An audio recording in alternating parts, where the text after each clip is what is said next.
اللہ علیہ وسلم کو نبوت ملنے کے بعد اور ہجرت سے پہلے رات میں جبریل علیہ السلام آئے. احادیث میں یہ مضمون بہت واضح ہے، قرآن میں بہت اجمال ہے، ڈیٹیل نہیں ہے. احادیث میں بخاری مسلم کی صحیح احادیث ہیں، بہت کثیر روایات ہیں جن میں بہت ڈیٹیل کے ساتھ اللہ نے، نبی صلی اللہ علیہ وسلم نے اس مضمون کو بیان کیا اور قرآن میں اجمالی بیان ہوا ہے. اور احادیث میں جو ہمیں واقعہ ملتا ہے اس کا خلاصہ یہ ہے کہ رات کے تھوڑے سے حصے میں ایک معجزہ ظاہر ہوا. اللہ تعالیٰ نے اپنے حبیب صلی اللہ علیہ وسلم کو رات کے تھوڑے سے حصے میں براق پر بٹھایا، براق جو خچر کو کہتے ہیں عربی میں، اور وہ بجلی کی تیزی کے ساتھ اس نے سفر کیا. مسجد حرام سے راتوں رات وہ لے کر گیا مسجد اقصیٰ. پھر احادیث میں آتا ہے کہ قرآن میں تو اتنا ہی ہے کہ مسجد حرام سے مسجد اقصیٰ لے کر گیا تاکہ ہم اپنی بڑی بڑی نشانیاں دکھائیں. اس میں اشارہ ہے کہ اور بھی پھر اللہ تعالیٰ نے آپ کو نشانیاں دکھائیں، جس کی تفصیل حدیث میں ہے کہ اللہ تعالیٰ آسمانوں پہ لے کر گیا آپ کو. تو براق پر آپ صلی اللہ علیہ وسلم انتہائی تیز رفتاری کے ساتھ، بجلی کی رفتار کے ساتھ آپ صلی اللہ علیہ وسلم کو مسجد حرام سے مسجد اقصیٰ لے جایا گیا. اور مسجد اقصیٰ میں احادیث میں آتا ہے کہ سارے پیغمبروں کا اجتماع ہوا. آپ صلی اللہ علیہ وسلم نے تمام پیغمبروں کو نماز پڑھائی. پھر اس کے بعد وہاں سے آپ کو آسمانوں کا سفر کرایا گیا. پھر ہر پیغمبر کو کہ اپنے اپنے آسمانوں پہ ٹھکانے ہیں، وہاں بھی اللہ تعالیٰ نے رسول اللہ صلی اللہ علیہ وسلم کی ملاقات کروائی. حدیث میں آتا ہے آپ صلی اللہ علیہ وسلم موسیٰ علیہ السلام سے ملے اور آپ نے موسیٰ علیہ السلام کا حلیہ بیان کیا. آپ صلی اللہ علیہ وسلم یوسف علیہ السلام سے ملے اور آپ نے فرمایا کہ میں جب ملا تو میں نے دیکھا کہ آدھی دنیا کا، یعنی اس دنیا میں جتنا حسن ہے اکیلا آدھا اللہ نے یوسف علیہ السلام کو دیا ہے. ابراہیم علیہ السلام سے ملاقات ہوئی. پھر سدرۃ المنتہا تک آپ کو لے جایا گیا، جیسے کہ سورہ نجم میں ہے وَلَقَدْ رَآهُ مَرَّةً أُخْرَىٰ کہ اللہ نے ہمارے نبی صلی اللہ علیہ وسلم نے، محمد صلی اللہ علیہ وسلم نے جبریل کو بھی دیکھا ہے. ایک تو افق اعلیٰ میں دیکھا ہے اور ایک اور دفعہ بھی دیکھا ہے عند سدرۃ المنتہا، سدرہ منتہا پر. سدرہ عربی میں بیری کے درخت کو کہتے ہیں، منتہا کا معنی کنارہ، یعنی بالکل گویا کہ کائنات کے آخری کنارے پر ایک بیری کا درخت ہے. اس کی کیفیت کیا ہے، اسی طرح کا ہے، کچھ اور ہے، وہ اللہ ہی بہتر جانتا ہے. ظاہر ہے یہ والی کیفیت تو نہیں ہے اس کی، حدیث میں دوسری کیفیت اس کی منقول ہے، تو وہ اللہ ہی کو اس کا علم ہے کہ وہ کس طرح کا درخت ہے. اس کو بیری سے تعبیر کیا گیا، اس کی وجہ کیا ہے، یہ ساری باتیں غیب کا علم ہے جن کو اللہ کے سوا اس کی پوری حقیقت کوئی نہیں جانتا. ہمیں جتنا بتایا گیا ہے ہم اس پر ایمان رکھتے ہیں. تو حدیث میں آتا ہے کہ سدرۃ المنتہا ہے جہاں اس کے بعد اس سے آگے کوئی نہیں جا سکتا. تو اللہ کے نبی صلی اللہ علیہ وسلم کو وہاں لے جایا گیا اور وہاں بھی آپ نے جبریل علیہ السلام کو دیکھا. تو اس کا تذکرہ بنی اسرائیل میں نہیں ہے بلکہ سورہ نجم میں ہے. تو وہ زیادہ مفسرین اسی طرف گئے ہیں کہ معراج ہی کی رات یہ واقعہ ہوا ہے. تو اس میں بھی اشارہ ہے کہ اللہ کے نبی صلی اللہ علیہ وسلم کو 7ویں آسمان تک لے جایا گیا. تو یہ سارا واقعہ ہوا اور رات کے تھوڑے سے حصے میں، اور پھر اللہ تعالیٰ رسول اللہ صلی اللہ علیہ وسلم کو دوبارہ واپس لے آئے. اور آپ صلی اللہ علیہ وسلم نے پھر جب مشرکین میں دعویٰ کیا کہ مجھے راتوں رات اس کائنات کی سیر کرائی گئی ہے، میں نے مسجد اقصیٰ دیکھی، تو مشرکین نے مذاق اڑانا شروع کر دیا. مشہور واقعہ ابو جہل حضرت ابو بکر کے پاس آیا اور کہنے لگا کہ تمہارے ساتھی محمد صلی اللہ علیہ وسلم کا تمہیں پتہ ہے کہ انہوں نے کیا دعویٰ کیا ہے؟ ابو جہل کا خیال تھا کہ جب میں یہ واقعہ حضرت ابو بکر کو بتاؤں گا تو ابو بکر معاذ اللہ انکار کر بیٹھیں گے اور بولیں گے واقعی بھئی یہ تو محمد صلی اللہ علیہ وسلم نے معاذ اللہ جھوٹ کہا ہے اور آپ اللہ کے نبی نہیں ہیں. تو ابو جہل خوشی خوشی گیا اور کہا کہ تمہارے ساتھی نے کیا کہا ہے؟ تو حضرت ابو بکر نے فرمایا کہ کیا واقعی محمد صلی اللہ علیہ وسلم نے یہ دعویٰ کیا ہے؟ ابو جہل خوش ہو کے کہنے لگا ہاں بالکل دعویٰ کیا ہے. تو حضرت ابو بکر نے کہا کہ پھر بالکل صحیح کہا ہوگا، پھر واقعی ایسا ہوا ہوگا ان کے ساتھ، کیونکہ محمد صلی اللہ علیہ وسلم جھوٹ نہیں بولتے. تو جب آپ نے یہ دعویٰ کیا کہ ایسا میرے ساتھ ہوا ہے تو مشرکین مذاق اڑانے لگے اور پھر آپ صلی اللہ علیہ وسلم سے بیت المقدس کے بارے میں پوچھنے لگے کہ اچھا آپ اس کا نقشہ بتائیں کیسا ہے، راستے میں جو ہے کون کون سے قافلے ہیں جو جا رہے ہیں. حالانکہ دیکھیں جب کوئی اتنی تیز رفتاری سے سفر کرتا ہے تو وہ راستوں کے قافلوں کا نہیں بتا سکتا کہ راستے میں کس کس سے ملاقات ہوئی. اور ایک دفعہ کسی عمارت کی جب زیارت ہوتی ہے تو پورا نقشہ بھی ذہن میں نہیں رہتا. تو حدیث میں آتا ہے کہ جب مشرکین نے نبی صلی اللہ علیہ وسلم سے یہ باتیں پوچھی ہیں نا تو اللہ تعالیٰ نے پوری مسجد اقصیٰ آپ صلی اللہ علیہ وسلم کے سامنے رکھ دی، یعنی آپ کی نظروں کے سامنے رکھ دی. اور ان قافلوں کا بھی بتا دیا، تو نبی صلی اللہ علیہ وسلم ایک ایک کی خبر دیتے رہے، اور جب وہ قافلے واپس لوٹے ہیں تو جیسے جیسے نبی نے بتایا تھا اسی طرح انہوں نے خبر دی مشرکین کو، اور مشرکین حیران ہو گئے کہ نبی صلی اللہ علیہ وسلم نے کیسے وہ پورا نقشہ بتا دیا، حالانکہ آپ صلی اللہ علیہ وسلم کبھی مسجد اقصیٰ گئے نہیں ہیں، لیکن عرب کے سفر ہوتے تھے تو وہ وہی اسی طرح بیان کیا جس طرح سے مسجد اقصیٰ تھی۔ تو یہ ایک معجزہ اللہ نے ظاہر کرنا تھا، اس میں بہت ساری حکمتیں تھیں اور اس میں بہت سارے مضامین ہیں۔ سب سے پہلا سوال اس میں عام طور پر کیا جاتا ہے کہ اللہ کے حبیب صلی اللہ علیہ وسلم نے اللہ کی زیارت معراج کی رات کی یا نہیں کی۔ اس بارے میں دونوں طرف روایات ہیں، کوئی مضبوط بات ہمیں اس بارے میں ملتی نہیں ہے کہ زیارت ہوئی یا جن احادیث میں آتا ہے کہ زیارت کی وہ قابل تعویل ہیں، اور بعض روایتوں میں صراحتاً نفی ہے، اس لیے اس بارے میں کوئی بھی شخص کوئی بھی نظریہ رکھ لے تو رکھ سکتا ہے۔ میرا اپنا رجحان یہ ہے کہ کسی مضبوط دلیل سے یہ ثابت ہوتا نہیں ہے کہ ہمارے حبیب صلی اللہ علیہ وسلم نے اس رات میں واقعی اللہ کی زیارت کی ہے، کوئی مضبوط روایت نہیں ہے، اور جو نفی کی روایتیں ہیں وہ زیادہ مضبوط ہیں، واللہ عالم۔ دوسرا یہ کہ اس میں حکمت کیا تھی، تو پہلی حکمت تو یہی تھی کہ نبی کا ایک معجزہ ظاہر کرنا تاکہ عربوں کو آپ کی نبوت پہ یقین آئے معجزات کے ذریعے۔ دوسری ایک بہت بڑی حکمت علماء نے یہ بیان کی ہے کہ اللہ تعالیٰ کیونکہ نبی صلی اللہ علیہ وسلم کو آخری نبی اور سب سے افضل نبی بنایا، تو آپ کے ساتھ ایک ایسا معجزہ ظاہر کیا گیا کہ جس سے آپ کا مقام تمام پیغمبروں سے بلند ہونا ثابت ہو جائے۔ اب دیکھیں اللہ کے حبیب صلی اللہ علیہ وسلم تو مسجد اقصیٰ سفر کر ہی نہیں، بہت مشکل تھا آپ کے لیے وہاں تک سفر کرنا، جبکہ مسجد اقصیٰ زیادہ تر پیغمبروں کا قبلہ رہا ہے۔ تو اتنی مقدس سرزمین سے اللہ تعالیٰ اپنے حبیب صلی اللہ علیہ وسلم کو اس کی برکتوں سے کیسے محروم کر سکتے تھے؟ تو اللہ تعالیٰ کی حکمت نے یہ تقاضا کیا کہ وہ سرزمین جو موسیٰ کلیم اللہ کا قبلہ رہی ہے، جو ابراہیم علیہ السلام جہاں نماز پڑھا کرتے تھے، جہاں یعقوب علیہ السلام، اسماعیل علیہ السلام، اسحاق علیہ السلام اور عیسیٰ علیہ السلام، یہ سارے پیغمبر گزرے، تو اس زمین کی برکت نبی صلی اللہ علیہ وسلم بھی حاصل کریں، ایک تو یہ، اور دوسرا اس زمین کو پیغمبر کی برکت بھی ملے، یعنی اس زمین کی فضیلت میں اور اضافہ ہو کہ اتنے سارے پیغمبر یہاں آئے ہیں، تو یہ کیسے ہو سکتا ہے کہ محمد صلی اللہ علیہ وسلم کے قدم یہاں نہ ہو، تاکہ اس بیت المقدس کی فضیلت اور زیادہ بڑھ جائے، یہ نہ کہا جا سکے کہ یہ جگہ تمام پیغمبر تو آئے مگر محمد صلی اللہ علیہ وسلم نہیں آئے۔ تو اللہ نے اس جگہ کو بھی مزید برکتیں دی اور محمد صلی اللہ علیہ وسلم کی برکتوں میں بھی اللہ نے اضافہ کیا تاکہ آپ کی فضیلت ثابت ہو جائے۔ دوسرا یہ کہ وہاں جا کے تمام پیغمبروں کی امامت کروائی گئی ہے، اس سے بھی پیغمبر صلی اللہ علیہ وسلم کی فضیلت کو ثابت کرنا مقصد تھا کہ کیونکہ امام سب سے افضل کو بنایا جاتا ہے، تو آدم علیہ السلام سے لے کر حضرت عیسیٰ روح اللہ تک تمام پیغمبروں کو نبی کی قیادت میں نماز پڑھوائی گئی، نبی کی امامت میں، تاکہ پریکٹیکلی پیغمبر صلی اللہ علیہ وسلم کی امامت ثابت ہو، اور یہ مضمون بتا دیا جائے کہ محمد صلی اللہ علیہ وسلم کے دنیا میں آنے کے بعد اب امامت یہ پیغمبر صلی اللہ علیہ وسلم کا حق ہے، جیسے کہ حدیث میں آتا ہے لو کان موسیٰ حیا لما وسعہ الا اتباعی، کہ اگر موسیٰ بھی زندہ ہوں تو میری اتباع کے بغیر چارہ نہیں ہے۔ تبھی حضرت عیسیٰ بھی قرب قیامت میں آئیں گے نا، تو آپ صلی اللہ علیہ وسلم ہی کو وہ فالو کریں گے۔ تو اس کا ایک عملی نمونہ پیش کرنا تھا کہ لوگ اب نبی جب دنیا میں آ گئے ہیں محمد صلی اللہ علیہ وسلم، تو تمام شریعتیں منسوخ، اب آپ صلی اللہ علیہ وسلم ہی کو سب نے فالو کرنا ہے۔ تو یہ ساری حکمتیں تھیں جس کے لیے معراج کا واقعہ وجود میں لایا گیا۔ الذی بارکنا حولہ، تو اس آیت سے تو یہ پتہ چلتا ہے نا کہ اللہ تعالیٰ اپنے حبیب صلی اللہ علیہ وسلم کو مسجد اقصیٰ تک لے کر گئے، اور حکمت کیا تھی وہ میں نے بتا دیا آپ کو۔ لیکن اس کے کچھ فقہی احکام بھی ہیں، ان کا سمجھنا بھی ضروری ہے۔ قرآن کی جو نص ہے نا بالکل واضح آیت، اس میں تو اللہ تعالیٰ نے مسجد حرام سے مسجد اقصیٰ تک کے سفر کا تذکرہ کیا ہے، اور صاف طور پر اللہ کیا کہتے ہیں، اسریٰ بعبدہ، وہ ذات جو اپنے بندے کو لے کر گئی۔ یہ بات خوب اچھی طرح سمجھ لیں کہ بعض حضرات اس بات کے شروع میں قائل رہے ہیں، بہت تھوڑی سی جماعت ہے، کہ معراج جو ہے یہ خواب میں ہوئی ہے، لیکن پھر امت کا اس پر اجماع ہو گیا دلائل کی روح سے کہ معراج خواب میں نہیں ہے بلکہ جسمانی ہے، لہذا پوری امت کا تمام فقہا محدثین کا اس پر اجماع ہوا کہ یہ خواب میں نہیں ہوا بلکہ یہ جسمانی، یعنی آپ کو جسد اطہر کے ساتھ لے جایا گیا ہے۔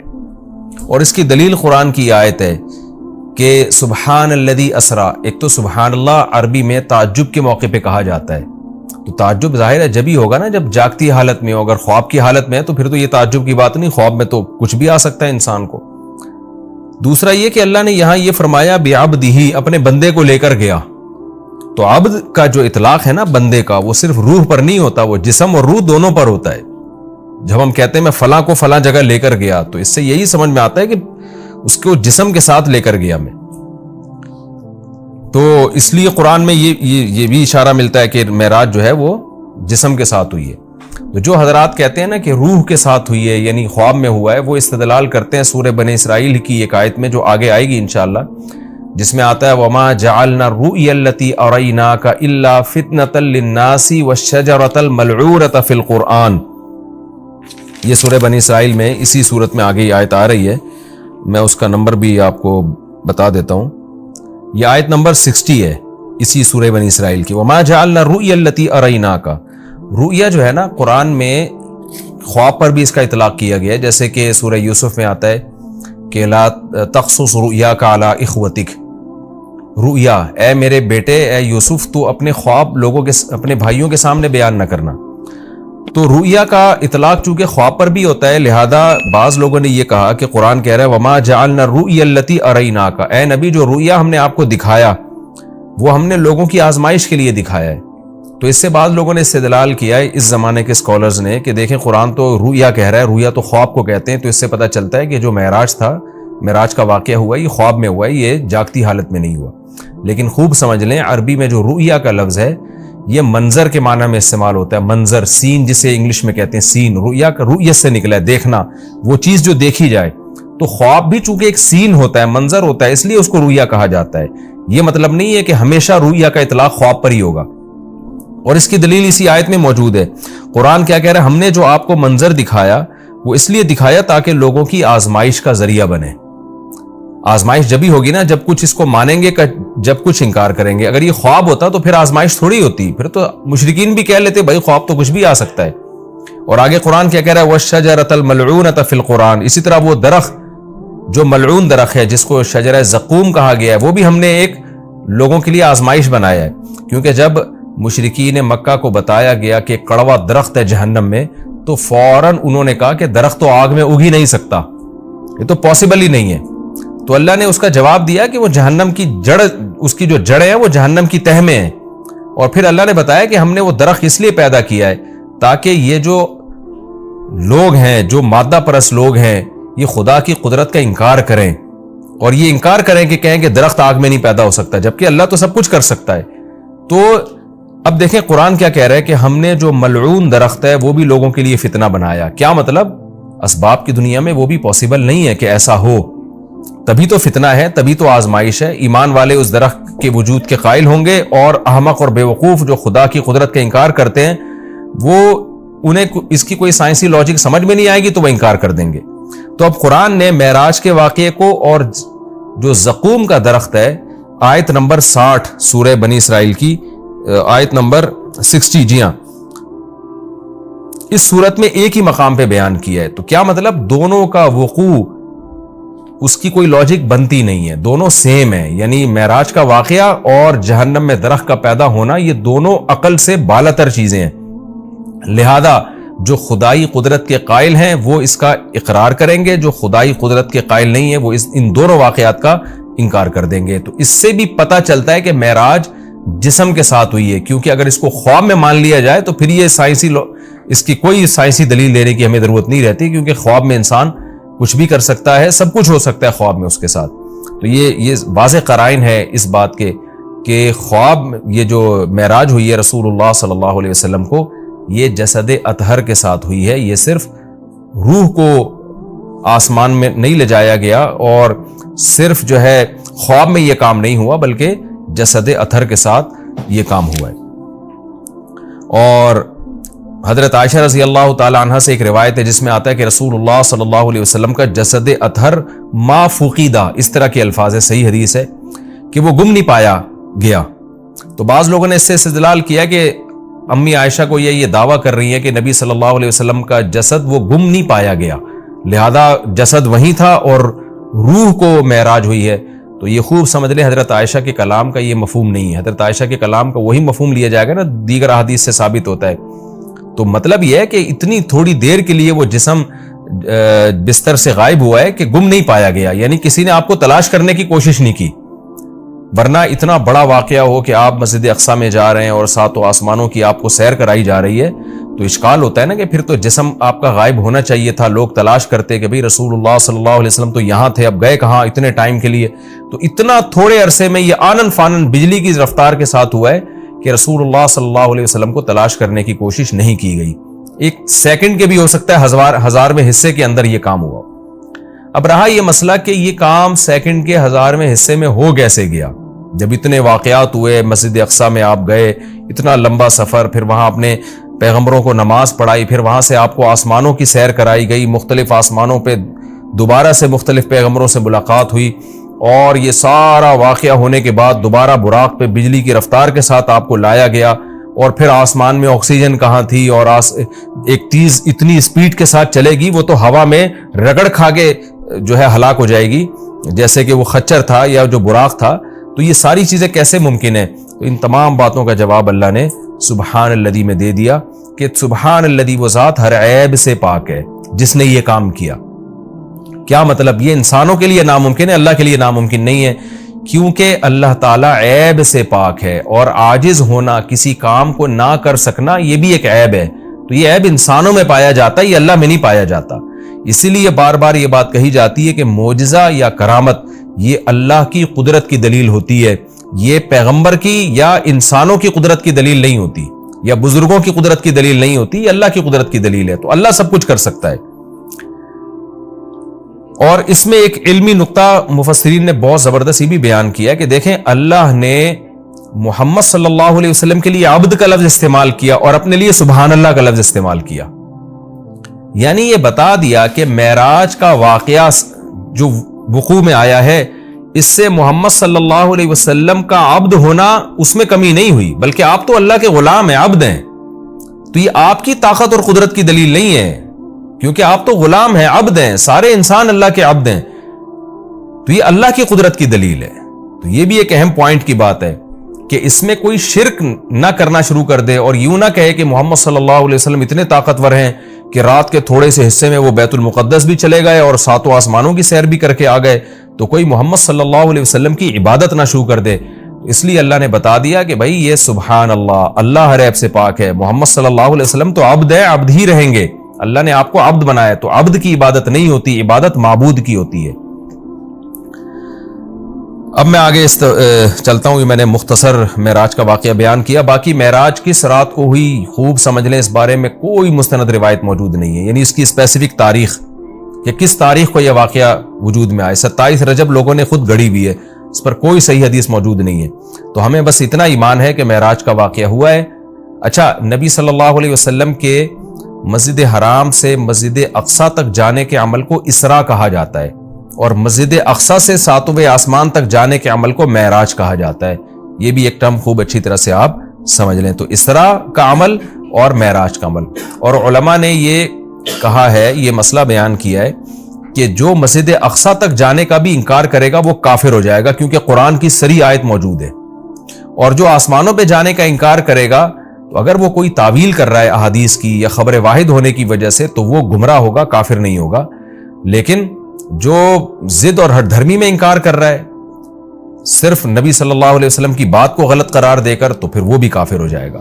تو اس لیے معراج کا یعنی مسجد حرام سے مسجد اقصیٰ تک جانے کا تو قرآن میں چونکہ صراحتاً ذکر ہے، اس کا انکار تو بالکل قرآن کا انکار کہلائے گا. اور جو احادیث کا انکار کرتا ہے تو اگر کوئی تعویل کرتا ہے تو گمراہ کہلائے گا، تعویل نہیں کرتا تو پھر وہ بھی کافر کہلائے گا. آگے اللہ فرماتے ہیں الذی بارکنا حولہ، اس مسجد اقصیٰ جس کے ارد گرد ہم نے برکتیں رکھی ہیں. ارد گرد چونکہ سرزمین شام ہے تو اس میں اللہ نے برکتیں رکھی، دنیاوی برکتیں بھی رکھی ہیں اور روحانی برکتیں بھی. روحانی برکتیں یہ ہیں کہ جتنے پیغمبر اس سرزمین میں آئے کسی دوسری زمین میں نہیں آئے، اور جتنے پیغمبروں کی وہاں قبریں ہیں سرزمین شام میں اور بیت المقدس میں، اتنی قبریں پیغمبروں کی کہیں نہیں ہیں، کسی اور جگہ پہ اتنی قبریں نہیں ہیں. اور دنیاوی برکتیں کیا ہیں کہ وہاں کی پیداوار، وہاں کی ہوا وہ بہت صحت کے لیے مفید ہے. انار، وہاں کا زیتون، وہاں کی انجیر، یہ سارے ایسے برکت والے پھل اللہ وہاں پیدا کرتا ہے اور بہت وافر مقدار میں. میں ترکی کے میں شام کے بارڈر تک گیا ہوں. پہلے تو شام کا علاقہ بہت وسیع تھا، تو یہ تو اب جو شام ہے یہ تو تھوڑا سا رہ گیا ہے. نبی صلی اللہ علیہ وسلم کے دور کا جو شام ہے وہ تو بہت وسیع رقبہ تھا. تو وہ ترکی کے بارڈر پہ جب آپ جاتے ہیں اور شام کی سرزمین ملتی ہے تو آپ کو اندازہ ہوتا ہے وہاں کی ہوا میں ایک خاص قسم کی ایک محسوس ہوتا ہے انسان کو اپنی صحت، اور ایک خاص قسم کی خوشبو محسوس ہوتی ہے. اور زیتون بہت کثرت سے پیدا ہوتا ہے، انجیر بہت کثرت سے پیدا ہوتا ہے، انار بہت کثرت سے پیدا ہوتا ہے. وہاں کے لوگوں کی صحتیں، ان کے چہروں کی فریشنس وہ صاف بتا رہی ہوتی ہے کہ اللہ نے زمین میں جسمانی برکتیں بھی بہت زیادہ رکھی ہیں. اور علماء نے لکھا ہے کہ اللہ نے جب یہ بتایا نا کہ مسجد اقصیٰ کے ارد گرد برکتیں، تو اس سے خود بخود یہ ثابت ہوتا ہے کہ جس مسجد کے مبارک ہونے کی وجہ سے اس کے ارد گرد اتنی برکتیں ہیں تو خود اس مسجد میں کتنی برکتیں ہوں گی. تو وہ مسجد بہت زیادہ برکت والی ہے. تبھی حدیث میں آتا ہے کہ جو مسجد حرام میں نماز پڑھتا ہے اسے 1,00,000 نمازوں کا ثواب ملتا ہے، اور جو مسجد اقصیٰ اور مسجد نبوی میں نماز پڑھتا ہے اسے 1,000. اور بعض روایات میں آتا ہے مسجد اقصیٰ میں 50,000 اور مسجد نبوی میں 1,000. اور یہ بھی رسول اللہ صلی اللہ علیہ وسلم کی صحیح حدیث ہے، لا تشد الرحال الا الى 3 مساجد، کہ سفر کیا جائے گا صرف 3 مسجدوں کی طرف. کیا مطلب؟ وہ سفر جو بنیت عبادت ہو. بنیت عبادت یعنی 3 مسجدیں ایسی ہیں جن کی طرف سفر کر کے ان مسجدوں کی زیارت کرنا ہی عبادت ہے. ویسے تو کوئی بھی مسجد ہو آپ ویسے دیکھنے کے لیے چلے جائیں، اس کو سفر کر کے بھی انسان جا سکتا ہے ویسے ہی دیکھنے کے لیے بھئی مسجد کیسی بنی ہے، خوبصورت ہے یا نہیں. لیکن اعلیٰ وجہ تقرب یعنی وہ سفر جو بطور عبادت کے ہوگا، ان میں صرف 3 مسجدیں ایسی ہیں جن کی طرف زیارت کے لیے سے جانا ہی بذات خود شریعت میں مقصود ہے اور ایک عبادت ہے، اور ان میں جا کے نماز پڑھنے کی اضافی بہت زیادہ فضیلت ہے. تو وہ 3 مسجدیں ہیں آپ نے فرمایا، ایک مسجد حرام، ایک مسجد اقصیٰ اور ایک مسجد نبوی. تبھی مسلمان جب تک مسجد اقصیٰ آزاد نہیں تھی تو مسلمان مسجد اقصیٰ بھی سفر کر کے جایا کرتے تھے، مسجد حرام بھی، اور مسجد نبوی تک تو الحمدللہ اب بھی جاتے ہیں. اور اللہ سے ہم دعا کرتے ہیں کہ اللہ تعالیٰ مسجد اقصیٰ کو دوبارہ آزاد کرائے تاکہ ہمیں بھی وہاں جا کے نماز نصیب ہو اور مسجد اقصیٰ کی ہمیں بھی زیارت نصیب ہو. یہ ہر مسلمان کی تمنا ہے، اور بہت سے لوگوں کو اللہ نے یہ توفیق دی ہے، وہاں جاتے ہیں، اور بہت سے لوگ اس زیارت سے محروم ہیں. تو ہم یہ دعا کرتے ہیں کہ اللہ تعالیٰ وہ مبارک مسجد جس کی طرف اللہ اپنے حبیب صلی اللہ علیہ وسلم کو معجزاتی طور پر لے کر گیا، اور خاص طور پر ہمارے حبیب صلی اللہ علیہ وسلم کو وہاں نماز پڑھوائی گئی معجزاتی طور پر، اللہ ہمیں بھی اس مقدس سرزمین کی زیارت کی توفیق نصیب فرمائے اور ہمارے لیے آسان فرمائے. آگے اللہ فرماتے ہیں لِنُرِيَهُ مِنْ آیَاتِنَا، ہم نے یہ سفر اس لیے کرایا تاکہ ہم محمد صلی اللہ علیہ وسلم کو اپنی نشانیوں میں سے کچھ نشانیاں دکھائیں. وہ نشانیاں یہی ہیں کہ جو معراج کی رات آپ کو دکھائی گئی، پیغمبروں کی زیارت کروائی گئی، جنت جہنم دکھائی گئی، تو یہ ساری بڑی بڑی نشانیاں تھیں. خود معراج خود ایک بڑی نشانی ہے. اِنَّهُ هُوَ السَّمِيعُ الْبَصِيرُ، اللہ تعالیٰ خوب سننے والا اور دیکھنے والا ہے. یعنی انسان تو محتاج ہے کہ جب تک اسے سنایا نہ جائے وہ سن نہیں سکتا، دکھایا نہ جائے وہ دیکھ نہیں سکتا. تو پیغمبر صلی اللہ علیہ وسلم بھی خود سے نشانیاں نہیں دیکھ سکتے، اللہ نے دکھائیں، اللہ نے سنائی. لیکن اللہ وہ ذات ہے جو سمیع بھی ہے اور بصیر بھی، اسے وہ ہر وقت ہر چیز کو دیکھ بھی رہا ہے اور ہر وقت ہر چیز کو سن بھی رہا ہے.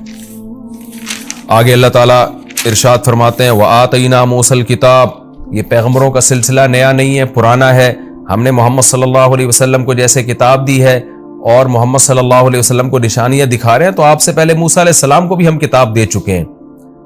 اور بیت المقدس کا تذکرہ ہے نا، تو یہودی بیت المقدس پہ ہمیشہ سے دعویٰ کرتے رہے کہ بیت المقدس تو ہمارا ہے اور اس میں تو ہمارے پیغمبر مدفون ہیں. تو اس کا بھی اللہ جواب دے رہے ہیں کہ ہم نے اہل یہودیوں کو کتاب دی تھی، مگر انہوں نے کتاب کا حشر کیا.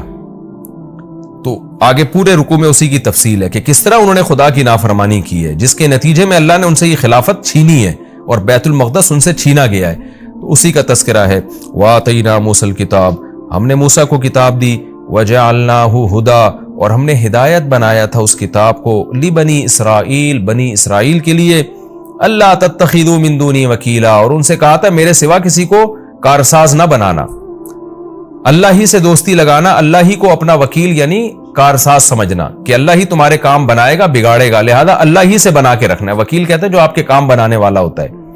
تو جب اللہ پہ اعتماد اور توکل کرو گے، اللہ ہی کو کارساز سمجھو گے، تو اس پہ ظاہر ہے اس کی اطاعت بھی کرو گے نا۔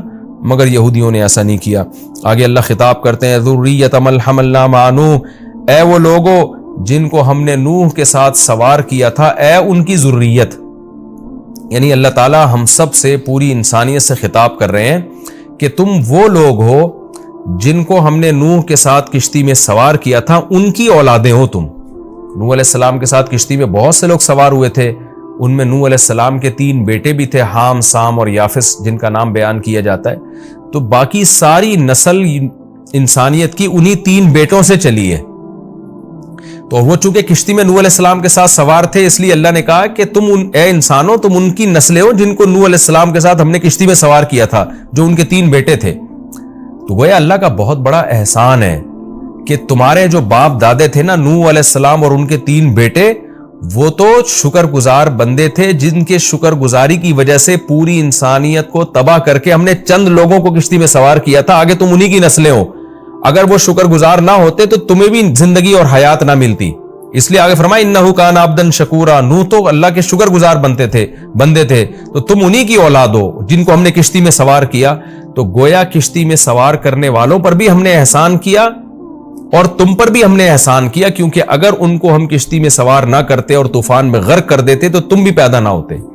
تو اللہ تعالی ہمیں ترغیب دے رہے ہیں کہ تمہارے باپ شکر گزار تھے، جن کی وجہ سے ان کو اور ان کے بیٹوں کو میں نے کشتی میں سوار کر کے بچایا، تو انہی کی وجہ سے میں نے تمہیں بھی بچایا۔ تو اے ان لوگوں کی ذریت، اے ان لوگوں کی نسلوں جن کو میں نے نوح کے ساتھ کشتی میں سوار کیا تھا، نوح شکر گزار آدمی تھے۔ تو کیا مطلب، تم بھی میری ان آیات کو غور سے سنو اور